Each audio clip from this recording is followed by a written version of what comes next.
Hare Krishna. I might be the only one on here. I'm not sure. Hare Krishna. Hare Krishna, Govardhan Leela Mataji. Please accept my humble obeisances, Leela Mandri Mataji.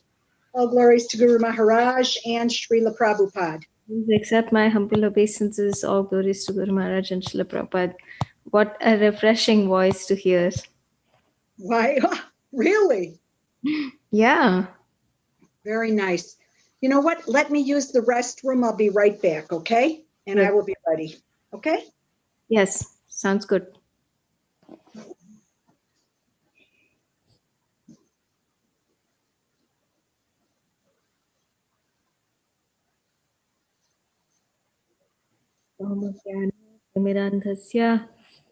Yananjana-shalakaya chakshurunmilitam yena tasmai Shri Gurave Namaha Chaitanya-manobhishtam sthapitam yena bhutale Swayam Rupa Mahyam Dadati Swapadantikam Vanchakalpatarubhyascha Kripa Sindhubhya eva cha Patitanam Pavanebhyo Vaishnavebhyo Namo Namaha Jai Shri Krishna Chaitanya Prabhu Nityananda Shri Advaita Gadadhara Srivasadi Bhaktivinoda Krishna Hare Krishna Krishna Krishna Hare Hare Rama Rama Hare Hare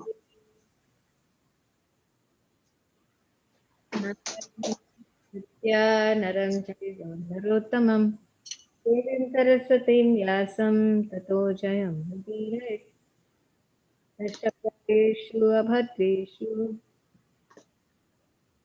Bhagavata Sevaya Bhagavati Uttama Shloke Bhaktir Bhavati Naishtake.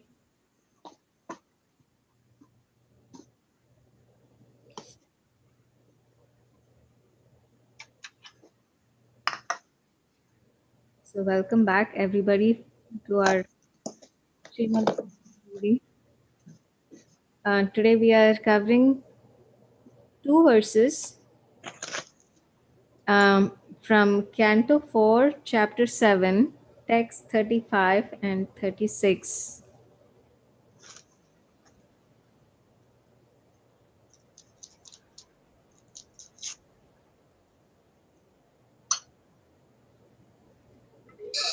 So, today there is nobody who is designated to give class. So if any of you would like to lead the session, moderate the session, and guide us through this experience of reading, you're welcome to do that.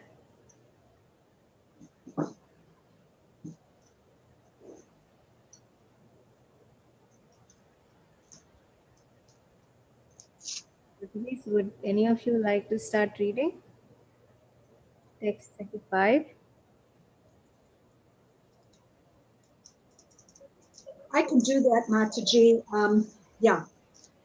This is Govardhan Leela. Okay, so we're reading Canto 4, Chapter 7, text 35. Siddha uchuhu ayam svat kata mrishtam piyushanadyam manovarana kleshad davagni dadaha trisharto avagado nasasmaradavam nishkramati brahma sampannavan naha. Translation and purport by His Divine Grace, A.C. Bhaktivedanta Swami Srila Prabhupada Ki Jai. Is this loud enough? Can you hear me? Yes. Very good. Okay.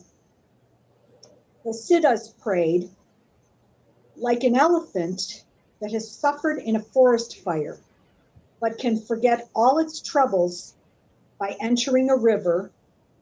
Our minds, O Lord, always merge in the nectarian river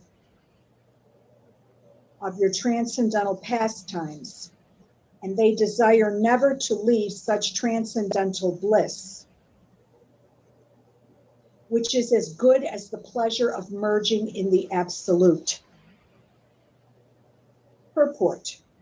This statement is from the Siddhas, the inhabitants of Siddhaloka, where the 8 kinds of material perfection are complete. The residents of Siddhaloka have full control in the 8 kinds of yogic perfection. But from their statement, it appears that they are pure devotees. They always merge in the nectarian river of hearing of the pastimes of the Lord. Hearing of the pastimes of the Lord is called Krishna Katha. Similarly, there is a statement by Prahlad Maharaj that those who are always merged in the ocean of the nectar of describing the Lord's pastimes are liberated and have no fear of the material condition of life. The Siddhas say that the mind of an ordinary person is full of anxieties. The example is given of the elephant who has suffered in a forest fire and who enters into a river for relief. The persons who are suffering in the forest fire of this material existence will only enter into the nectarian river of the description of the pastimes of the Lord. They will forget all the troubles of the miserable material existence. The Siddhas do not care for fruitive activities, such as performing sacrifices and achieving the good results. They simply merge in the transcendental discussions of the pastimes of the Lord. That makes them completely happy, without care for pious or impious activities. For those who are always in Krishna consciousness, there is no need to perform any kind of pious or impious sacrifices or activities. Krishna consciousness is itself complete, for it includes all the processes praised in the Vedic scriptures. Thank you, Matajis. Mataji, I can read the next verse. Sure, Mataji, please go ahead. Please accept my humble obeisances, all Lord Srila Prabhupada and Guru Maharaj, all Matajis. Text 36. Yajamanya uvacha swagatam te prasidesya tubhyam namaha Srinivasa Shriyakanta yatra hinaha tvam Tvamritedhisha nangair makha sobhate shirshahina kabandho yata purushaha. Translation. The wife of Daksha prayed as follows: My dear Lord, it is very fortunate that you have appeared in this arena of sacrifice. I offer my respectful obeisances unto you, and I request that you be pleased on this occasion. The sacrificial arena is not beautiful without you, just as a body is not beautiful without the head. Purport. Another name of Lord Vishnu is Igneshwara. In Bhagavad Gita, it is said that all activities should be performed as Vishnu Yajna for the pleasure of Lord Vishnu. Unless we please him, whatever we do is the cause of our bondage in the material world. This is confirmed herein by the wife of Daksha. Without your presence, the grandeur of this sacrificial ceremony is useless, just as a body without the head, however decorated it may be, is useless. The comparison is equally applicable to the social body.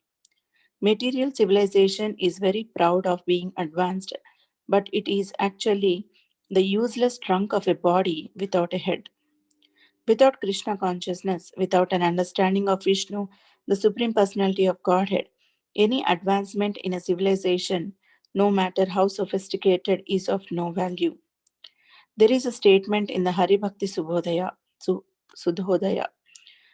3.11 Bhagavad Bhakti Hinasya Jati Sastram Japastapaha Apranasyaiva Dehasya Mandanam Lokaranjanam.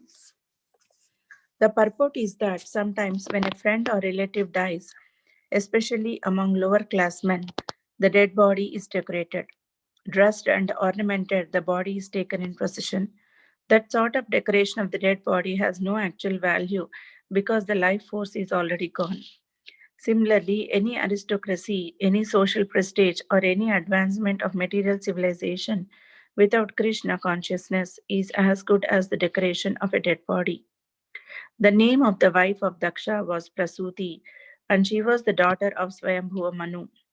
Her sister Devahuti was married to Kardama Muni, and Kapila Deva, the personality of Godhead, became her son. Prasuti then was the aunt of Lord Vishnu. She was asking the favor of Lord Vishnu in an affectionate mode. Since she was his aunt, she sought some special favor. Also significant in this verse is that the Lord is praised with the goddess of fortune. Wherever Lord Vishnu is worshipped, naturally there is the favor of the goddess of fortune. Lord Vishnu is addressed as Amrita, transcendental. The demigods, including Brahma and Lord Shiva, were produced after the creation, but Lord Vishnu existed before the creation. He is addressed therefore as Amrita. Lord Vishnu is worshipped with his internal energy by the Vaishnavas. Prasuti, the wife of Daksha, implored the Lord to turn the priests into Vaishnavas instead of simply fruitive workers performing sacrifices for some material benefits. Thank you, Mataji. We just have two verses to discuss for today, as per these Oh, we have two verses. Okay, Mataji. 35 and 36. So that's it. So we have a lot of time to go deeper into these verses and discuss. So, Govardhanila Mataji, you can go. Yes, Mataji, I can begin, but I'm sure there will be a lot of people who will contribute more than what I have to say. Okay, so the Siddhas are those who live on the planet of Siddhaloka, and I believe this is one of the upper planetary systems, if I'm not mistaken, which still exists within the material world. And am I correct about that? Well, I would really appreciate like if you can just give like one or two sentence summary of where we are at this chapter. Okay, let me try to remember what you talked about last time. I think it would be very helpful for me just to bring things back into where I know it would be, but I can't remember exactly what we were talking about. I know that what I remember is that Sri Devi Mataji talked about the 400 form of Vishnu. He had appeared from the sacrifice, not yes. I'm sorry, 800 form of Vishnu, who appeared from the sacrifice.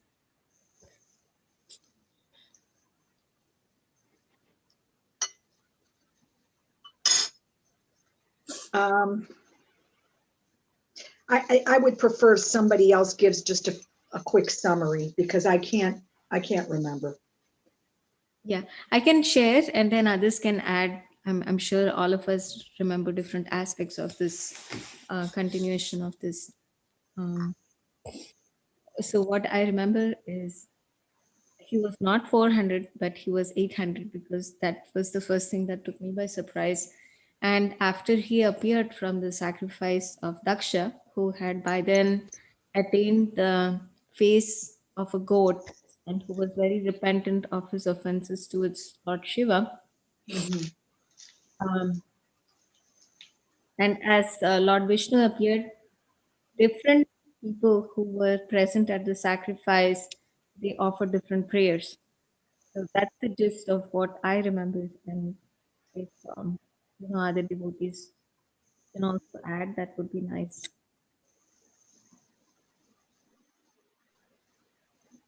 Just for 2 minutes before we dive in into the discussion.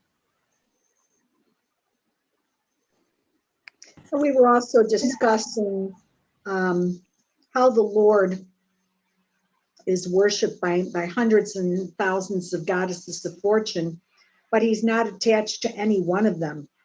Okay, so I think I commented on this, that we as conditioned souls would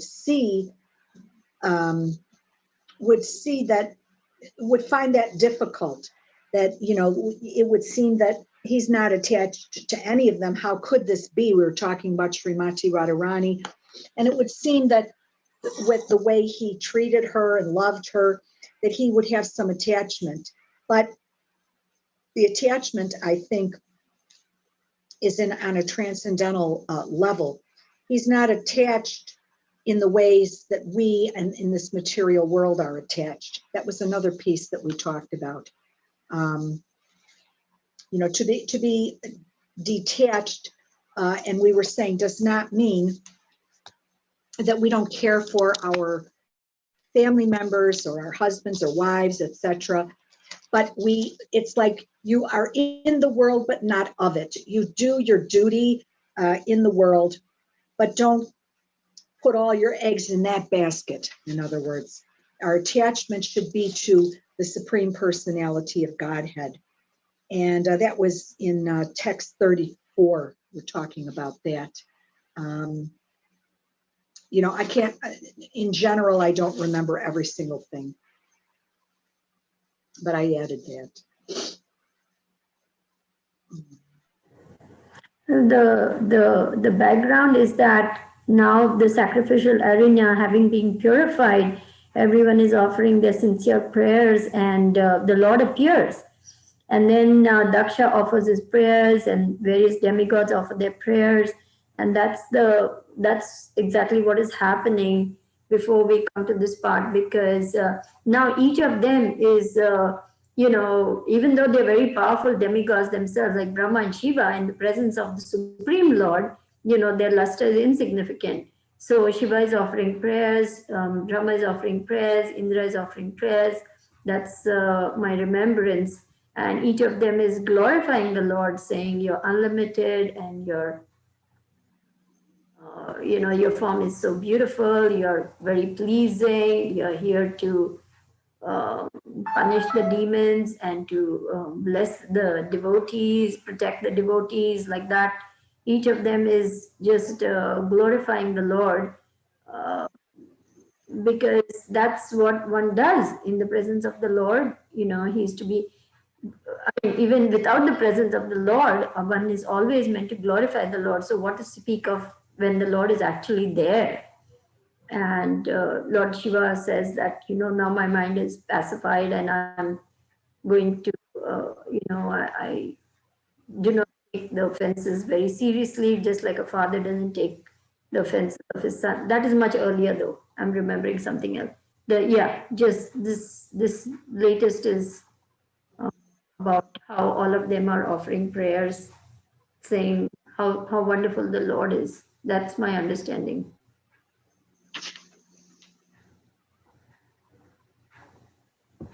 Thank you, Madhu. Thank you. Thank you, Sri Devi. Yeah. Okay, I'm not expert on this particular text 35, but I'll do my best. So I believe that, yes, there were many prayers being offered, as you said. Now the Siddhas, who are inhabitants of Siddhaloka, and I believe Siddhaloka is one of the upper planetary systems, but still within the material world. It says they have full control in the 8 kinds of yogic perfection. Now, in yogic perfection, which is something that I looked it up. They call that the primary eightfold achievements of mystic perfection are to become small like a particle, which is like an anima siddhi. The second one is to become lighter than a soft feather. The third is not to get anything and everything from anywhere and everywhere. They don't have to get anything from anywhere or anyone or anything. And that is prapti siddhi. And they become heavier than the heaviest. They act freely to create or annihilate at will. I'm not talking about the whole cosmic manifestation, just to create and annihilate specific things.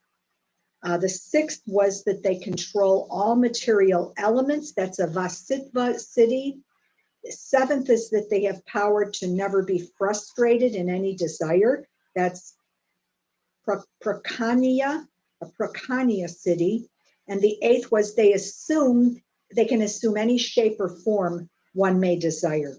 When I hear these eightfold kinds of perfection, mystic perfection, the Lord can perform all of those without any problem. So, and we know that in this Kali Yuga, this is not the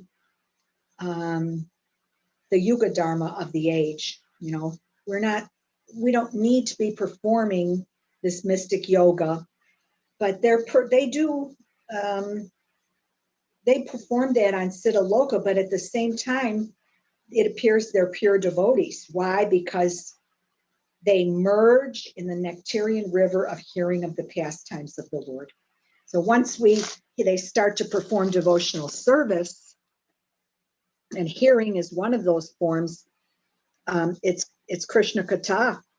And so there's also a statement by Prahlad Maharaj that those who are always merged or, absorbed, if you will, in this nectar of describing the Lord's pastimes are liberated and have no fear of the material condition of life. And that's very interesting because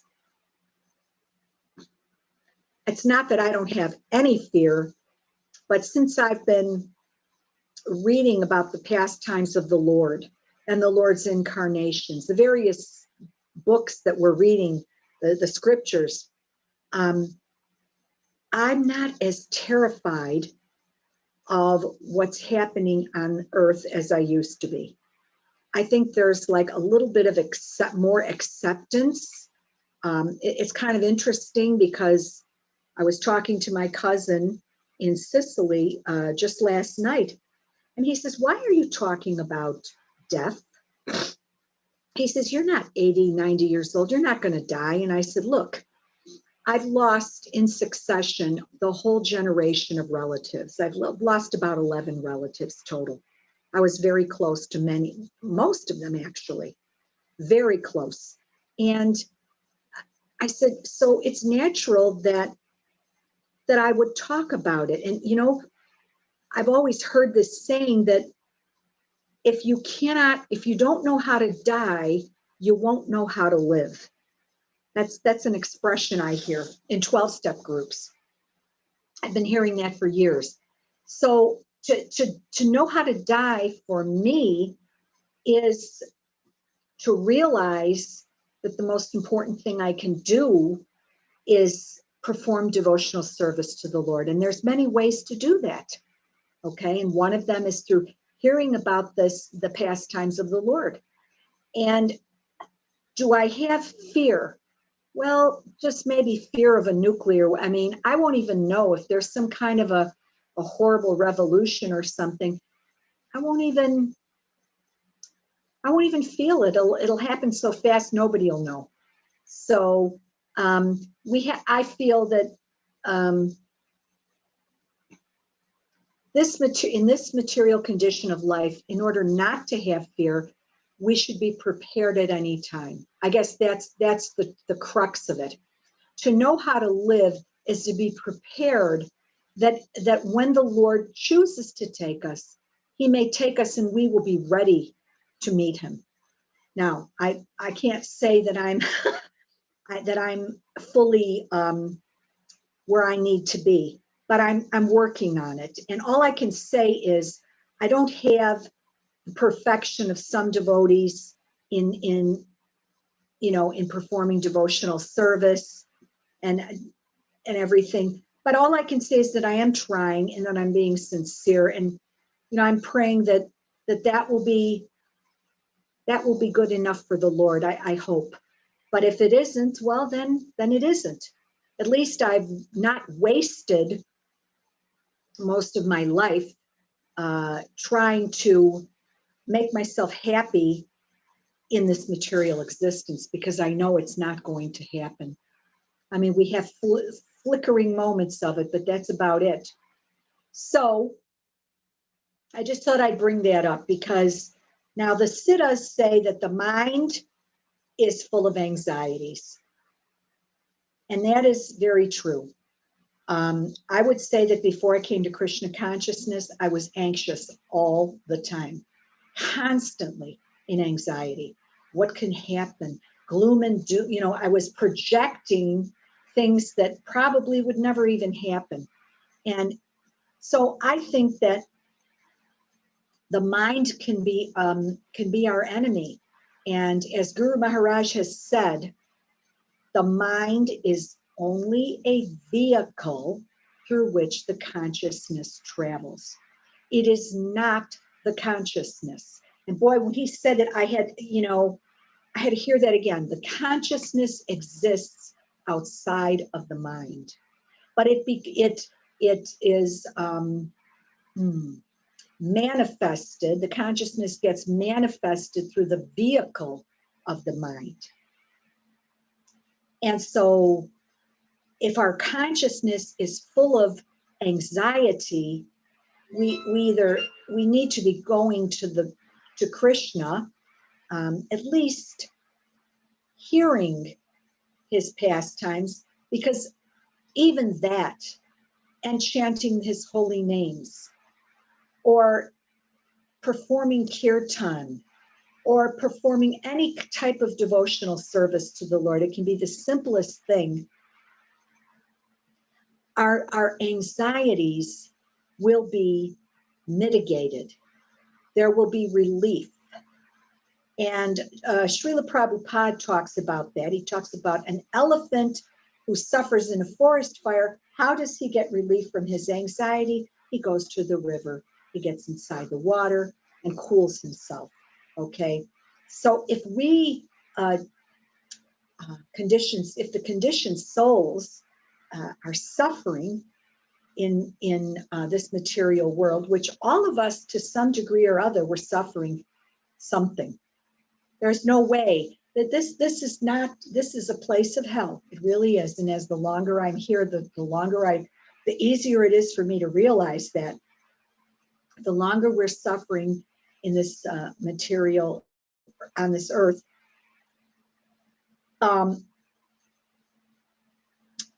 we can only get relief from all of this. Now, I'm not even saying when we reach the spiritual world, but as we are here in this material existence, we will get relief in the river of describing the pastimes of the Lord. So all that we're doing, all that we're discussing on a daily basis, hearing from our spiritual masters, praying, okay, to the advanced souls, and praying to our Guru Dev and to Srila Prabhupada. We do this and we will forget our troubles to some degree. And I don't have time to dwell the way I did before. I mean, I'm pretty packed in with all these classes, and this keeps me going. And I have other things that I'm working on also. And so the longer that we perform, listen to these descriptions of the pastimes of the Lord, the more we forget our troubles, and the more good results we will have as we perform our devotional service. And, I've noticed in my short time in Krishna consciousness that my desire for fruitive activities, I think it actually left me, quite a few of them, not all of them, believe me, but some of them left me before I even became, entered Krishna consciousness. This idea of, going to parties and, dancing the night away and all these things. I was not, a person who would drink or anything, but I enjoyed those things. And I don't really care for that much anymore since joining Krishna consciousness. And I think it's because, you develop a finer taste, and you get more satisfaction through preparing prasadam for devotees, serving the devotees, having, associating with the guru, these things, and listening to transcendental discussions. These are the things that can make us happy. I mean, at least they're making me happy. And so it doesn't matter if I'm, giving, I don't know what kind of pious acts, giving in charity to this organization or to that organization, or if I'm, doing something else. I don't know what the impious activities would be. I mean, I know, we all know what those are. I'm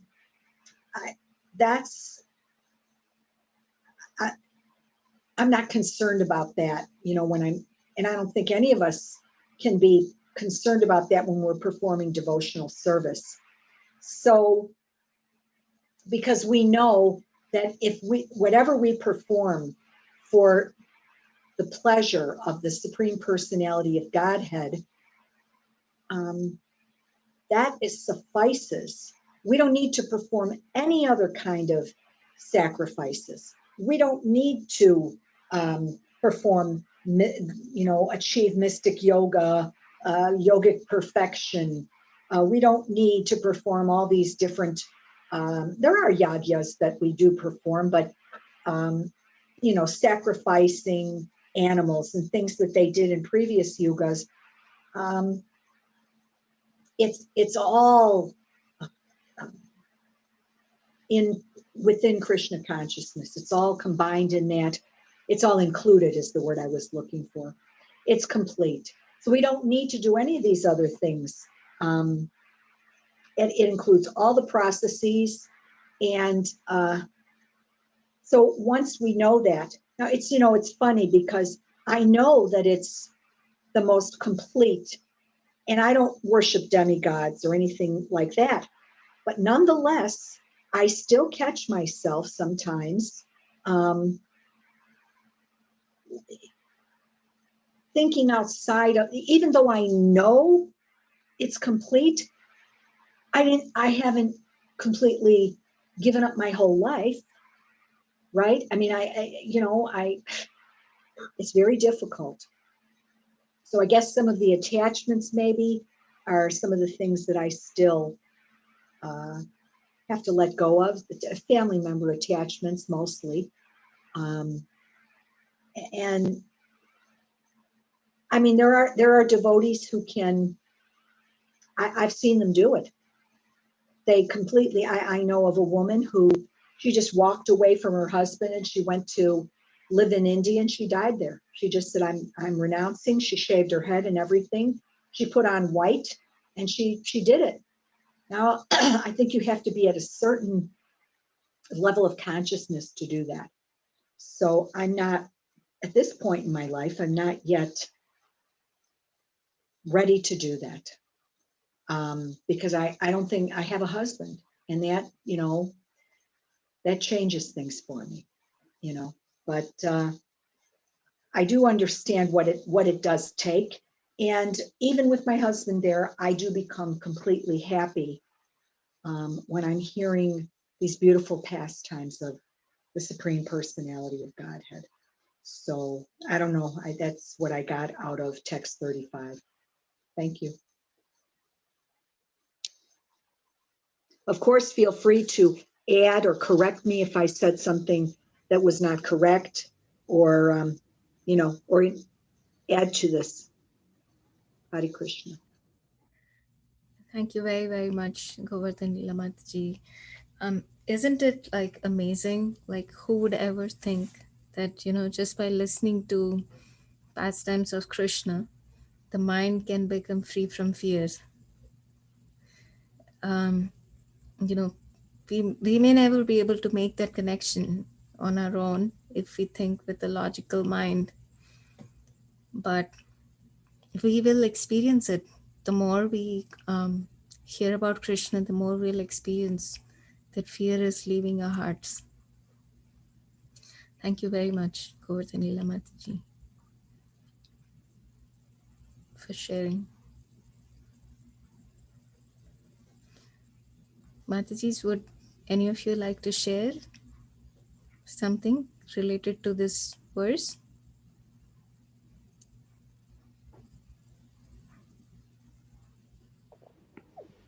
Hare Krishna.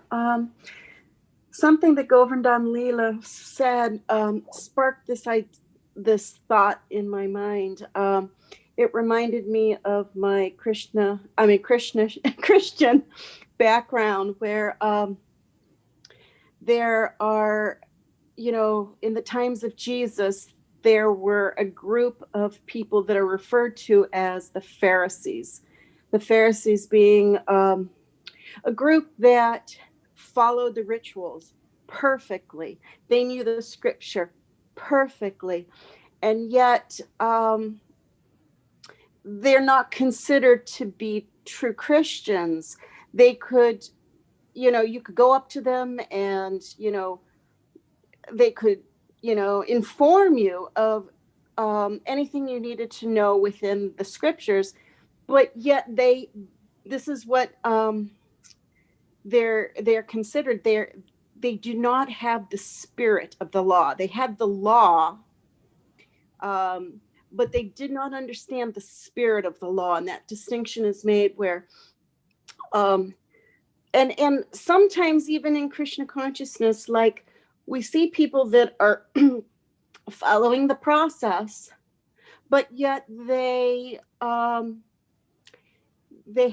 attitudes, they have actions, they have words that are definitely not Krishna conscious. And it just makes me think of this distinction that mechanically going through this process is not going to get you to the consciousness that is necessary to return back to Krishna.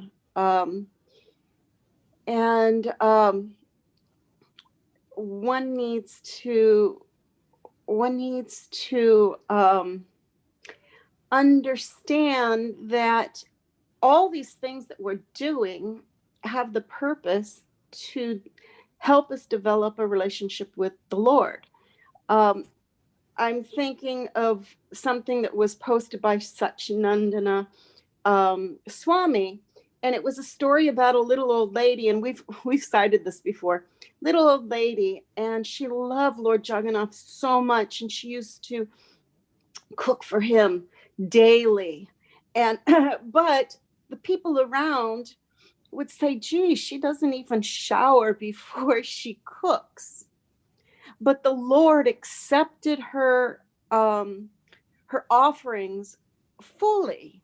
And so I think that I'm just thinking of that it says Krishna consciousness is itself complete.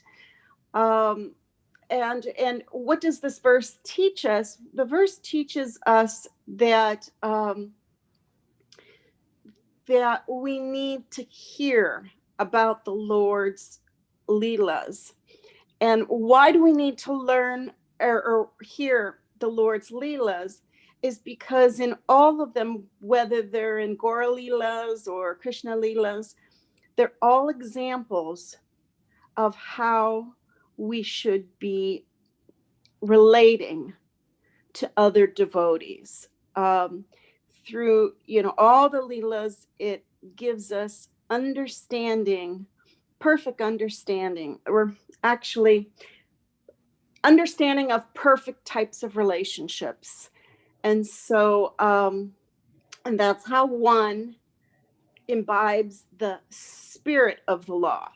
Like we're on the Vitae platform where we're given all these different rules and regulations on how to perform our devotional service, but we'll never jump into the Raganuga path if we do not take in the spirit of the law, if we do not understand why we're doing this and develop that deep attachment for the Lord, that, you know, we're going to always stay on this, you know, on this path of Vaidhi, if we, and won't ever make it to Goloka Vrindavan, we'll make it to Vaikunta. So I don't know, I just brought those ideas to my mind and just wanted to share that. Hare Krishna.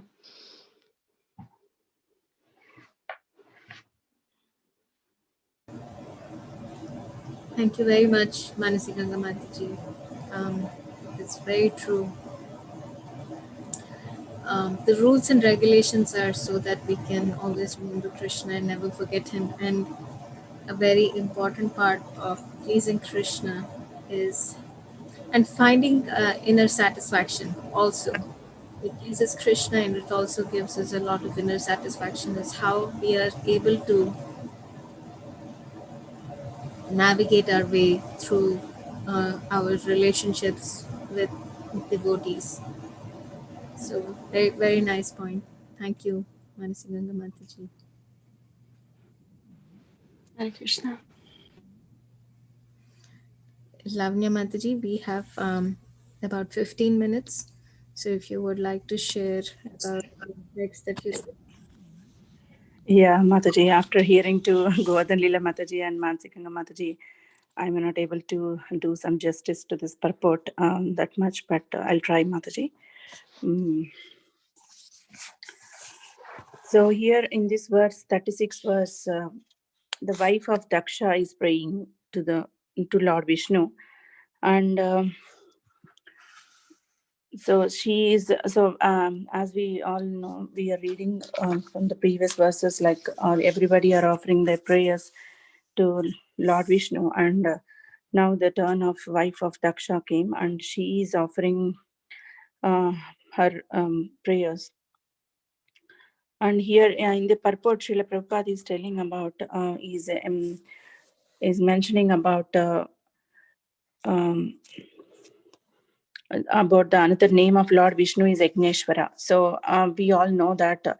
So whatever sacrifices we perform, so that will be given, and the results are given to Lord Vishnu. So we offer to Lord Vishnu. So as stated in Bhagavad Gita, also we know that Vishnu is called as Igneshwara, and all in Bhagavad Gita it is said that all activities should be performed as Vishnu Yajna for the pleasure of Lord Vishnu. So we know that in 3.13, Yagnashishtasinastanto muchante sarvakilpishahe bunjate te dhagam papa e pachantyatma karanat. So whatever we do, whatever sacrifices we do, or whatever activities we do, so the results we are going to give it to Krishna, Vishnu. So by this we can get out from this bondage of this material world. So whatever Yajna means, so Srila Prabhupada mentions in that purport of 3.13 that Bhagavad Gita that so the Sankirtana Yajna we perform like Shravanam, Kirtanam, the 9 process of bhakti, Shravanam, Kirtanam, and Smaranam, Padasevanam, Archanam, Vandanam.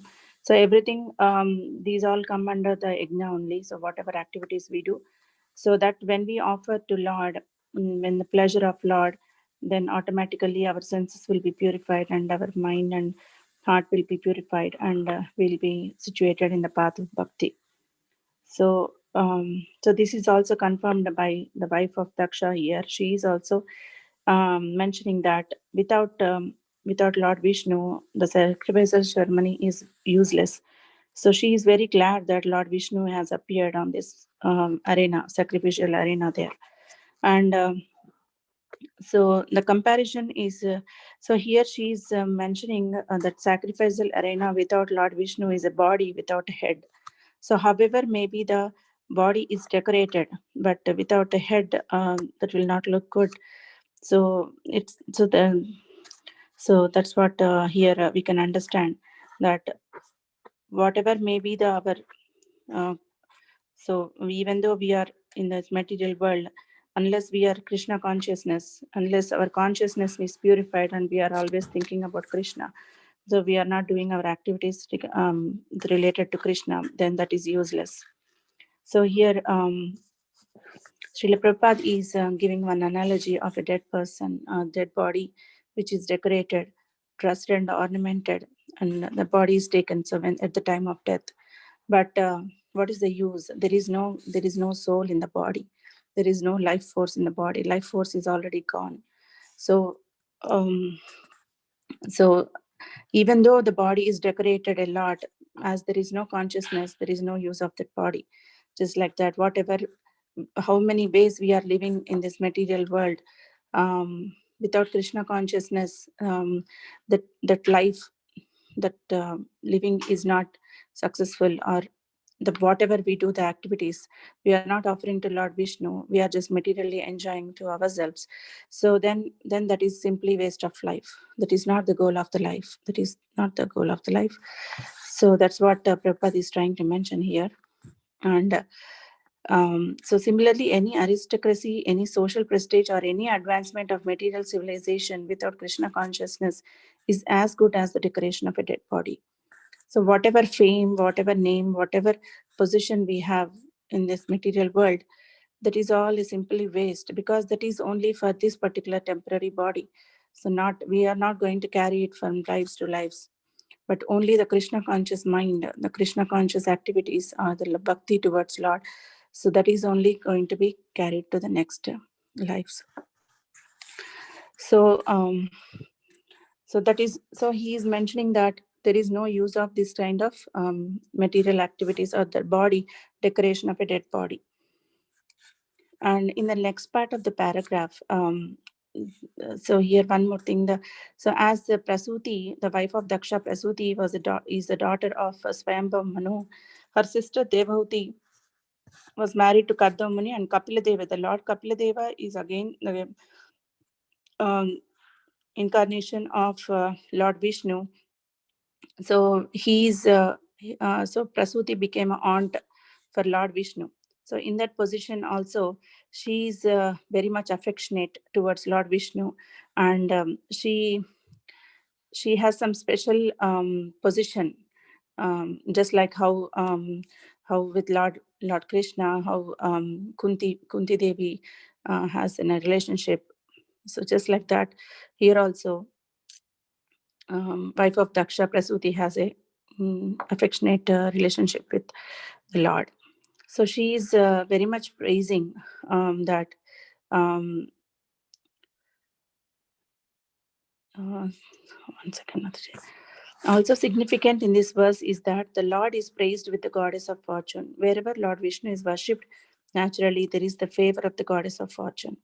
So that we all know from Bhagavad Gita too. So we can say that how wherever Lord is there, automatically goddess of fortune accompanies him, and automatically there is the victory and there is the fortune.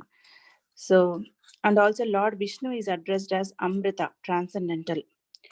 So, and the demigods, including Brahma and Lord Shiva, were produced after the creation, but Lord Vishnu existed before the creation. He is addressed therefore as Amrita. Lord Vishnu is worshipped with his internal energy by the Vaishnavas. So here Lord is described as Amrita. I don't know about much of this word, Mataji's. I just know that it's transcendental, because Lord is all spiritual. He is not material, and he is not affected by any material modes, and he is unlimited. So that's why he is transcendental. So we know that the demigods, Brahma and Shiva, were created after the creation, but Lord Vishnu is eternal. So he is from the beginning. He is from the creation.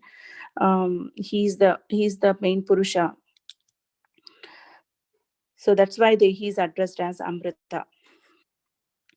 So the Vaishnavas, our Gaudiya Madhva Sampradaya, we worship Lord along with his internal potency, Srimati Radharani. So that's what here Prabhupada is mentioning, that Lord Vishnu is worshipped with his internal energy by the Vaishnavas. So Vaishnavas, so we can't, today we were also discussing in our Chaitanya Charitamrita class that we can't even reach the Lord through, we can directly, we have to go through his associates. So the wife of Daksha is very much a devotee. She is a Vaishnava. She can understand that the main importance of Lord Vishnu, and she is very offering her prayers, and she is also giving the importance of Krishna consciousness in our life. Because without Krishna consciousness, the material body is nothing of use, just like a dead body decorated. So, and finally, Prasuti, the wife of Daksha, implored the Lord to turn the priests into Vaishnavas instead of simply fruity workers performing sacrifices for some material benefits. So this is also one more important thing, that as we know that so many people are doing a lot of things, religious, ritualistic activities, but they don't know the actual thing. If they are not Krishna conscious, and they just perform it as a ritual, then there is no use. Okay, so as Srila Prabhupada say, if you add SP to ritual, it will become spiritual. So one should be always spiritual and Krishna conscious, and she's Prasuti is praying to the Lord to turn these priests to turn these brahmanas or priests into Vaishnavas, because Vaishnavas are the people who are in the path of bhakti, practicing the 9 processes of bhakti, and trying to achieve the Lord, trying to achieve the love of Godhead. So that's what I can say, Mataji. Anybody can add anything, Mataji? Thank you so much, Krishna.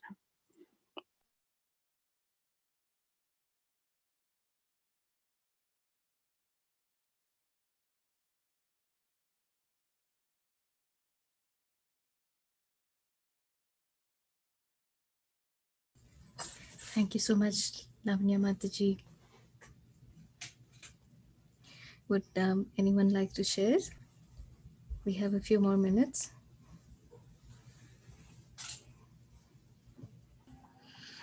I was remembering this particular verse, which is also in the 4th canto. It's in chapter 30, verse number 35.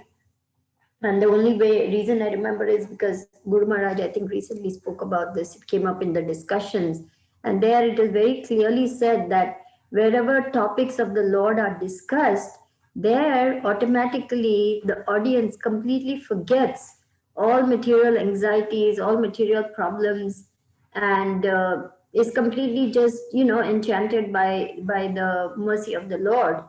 I can try to give you the exact, I'm just paraphrasing, but it would be nice to actually, let me see if I can pull it up. Yeah, here it is. Whenever pure topics of the transcendental world are discussed, the members of the audience forget all kinds of material hankerings, at least for the time being. Not only that, but they are no longer envious of one another, nor do they suffer from anxiety or fear. So, what we are doing right here, even at least for the time being, I'm able to forget all my anxieties. Just sitting and discussing these topics, just hearing all of you speaking about it, just sharing your realizations. This is actually transcendental, and at least temporarily, we can just be plugged in to the transcendental energy and forget everything else. So, I'm very thankful for everyone's sharing, their input, their readings, and their realizations. Thank you very much.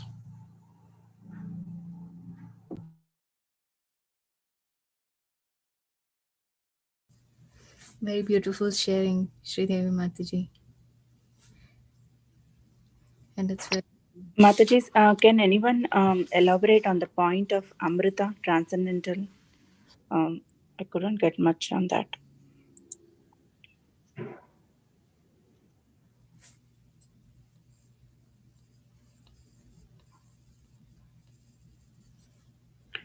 It's in the purport, last paragraph, Mataji. My understanding is Amrita itself means immortal, transcendental. You know, that famous saying is there. Asatoma sadgamaya, mrityorma amritam gamaya. You know, that beautiful, I think it's from Rig Veda, I'm not sure. Yeah, it is from Rig Veda. Asatoma sadgamaya, tamasoma jyotirgamaya, mrityorma amritam gamaya. What does that mean? Come out of the truth into the, come out of the darkness into the light. Come out of the illusion into the truth, come out of the darkness into the light, and from repeated birth and death come to transcendental immortal life. So Amrita itself means transcendental or immortal. That's the meaning of it. There's nothing, I mean, that's the meaning of the word. Okay, Mataji. Thank you.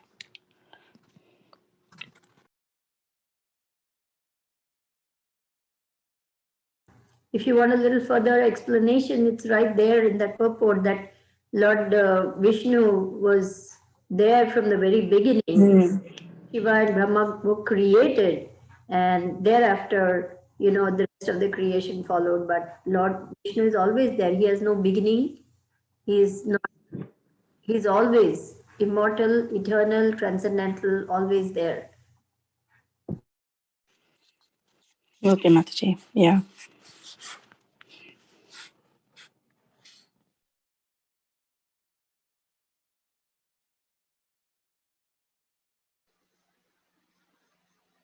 I'm not going to go into any details now because others have not had a chance to speak, but remind me tomorrow. I do want to talk about this idea of when someone dies, and it says the decoration of the dead body has no actual value because the life force is already gone. So if I forget, please remind me. I would like to talk about that tomorrow.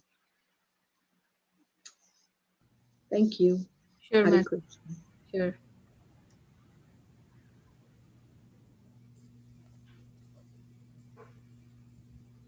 Anyone else who didn't get a chance to speak, and if they would like to share?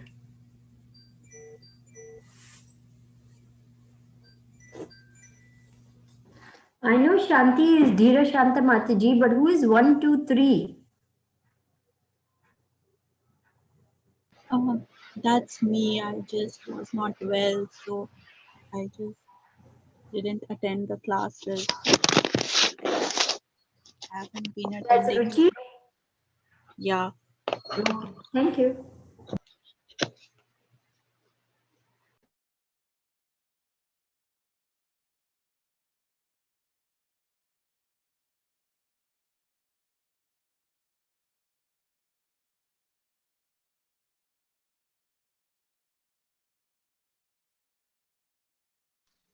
Well, I think that if we have no further comments, we can end for today. I want to thank you all for a very stimulating class. There was a lot here in these two readings. That's why I didn't want to add another reading today. I just thought it would be, it would take away from the discussion, and there was a lot to discuss in here. So thank you all for being here for me.